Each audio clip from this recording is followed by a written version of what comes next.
প্রতারণার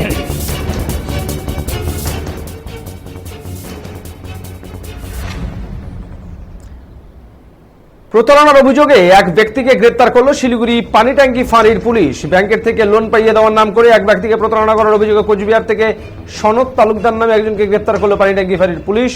জানা গিয়েছে, জলপাইগুড়ির বাসিন্দা শ্যামল সরকার শিলিগুড়ির একটি ব্যাংক থেকে 2 লক্ষ টাকা লোন নিয়েছিলেন গত বছর। অভিযুক্ত সনদ তালুকদার ওই ব্যাংকেরই কর্মী ছিলেন। 2 লক্ষ টাকা লোনের মধ্যে 1 লক্ষ টাকা ব্যাংক শোধ করে দিয়েছিলেন শ্যামল। পরবর্তীতে আরও 3 লক্ষ টাকা লোনের প্রয়োজন হলে তিনি অভিযুক্তের সঙ্গে যোগাযোগ করেন। সে জানায় তার বাকি লোনের 1 লক্ষ টাকা মিটিয়ে পরবর্তীতে সে আরও 3 লক্ষ টাকা লোন পাবে।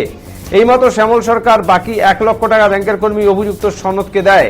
তবে সনদ সেই টাকা ব্যাংকে জমা না করে নিজের অ্যাকাউন্টে দিয়ে দেয় এবং শ্যামল সরকারকে আরো 3 লক্ষ টাকার লোন করিয়ে দেয়। পরবর্তীতে যখন শ্যামলবাবু জানতে পারেন তার টাকা ব্যাংক অ্যাকাউন্টে জমা পড়েনি, তিনি গত বছর সেপ্টেম্বর মাসের 22 তারিখ পানিট্যাঙ্কি ফাঁড়িতে লিখিত অভিযোগ দায়ের করেন। বৃহস্পতিবার রাতে কোচবিহার থেকে অভিযুক্ত সনদ তালুকদারকে গ্রেপ্তার করে শুক্রবার রিমান্ডের আবেদন জানিয়ে শিলিগুড়ি আদালতে পাঠানো হয়।